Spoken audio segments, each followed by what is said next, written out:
I'm vengeance.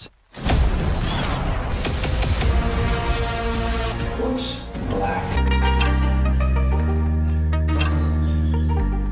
রিলিজের সময়ে বেশ কয়েকবার পেছানোর পর অবশেষে বিশ্বব্যাপী মুক্তি পাচ্ছে দ্য ব্যাটম্যান সিনেমাটি।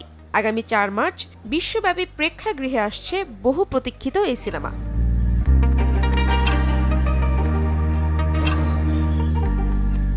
শুক্রবার ঘরোয়া থিয়েটারগুলোতে মুক্তি পায় সিনেমাটি। গত বছরের ডিসেম্বরে $260 মিলিয়ন ব্যবসা সফল সিনেমা ছিল স্পাইডারম্যান নো ওয়ে হোম। আলো সুপারহিরো অ্যাকশন অ্যাডভেঞ্চার সিনেমাটি এক সপ্তাহেই 100 মিলিয়নের বেশি বক্স অফিস আয় করবে বলে আশা করা হয়েছিল।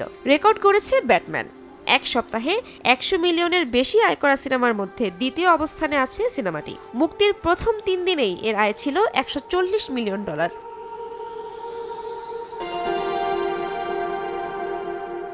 প্রেক্ষাগৃহে মুক্তির 45 দিন পর HBO ম্যাক্সে দেখা যাবে দ্য ব্যাটম্যান। আন্তর্জাতিকভাবে মুক্তির আগে এবার 3 মার্চ বাংলাদেশে মুক্তি পাবে সিনেমাটি। এরপর 4 মার্চ মুক্তি পাবে যুক্তরাষ্ট্রে। বাংলাদেশের সেন্সর ছাড় সাপেক্ষে একদিন আগেই ছবিটি স্টার সিনেপ্লেক্সে দেখতে পাবেন দর্শকরা। এদিকে 24 ফেব্রুয়ারি থেকে অগ্রিম টিকিট বিক্রি শুরু করেছে স্টার সিনেপ্লেক্স। সুপারহিরো ব্যাটম্যান পর্দায় আসছে নতুন আঙ্গিকে, ব্যতিক্রমভাবে। ম্যাট রিভসের দ্য ব্যাটম্যান ছবির ট্রেলার মুক্তি পাওয়ার পর থেকেই ভক্তদের মধ্যে উত্তেজনা তুঙ্গে ছিল। ট্রেলার দেখে আঁচ করা যাচ্ছিল আগের ব্যাটম্যানের থেকে আলাদা কিছু দেখতে চলেছেন সিনেমা প্রেমীরা।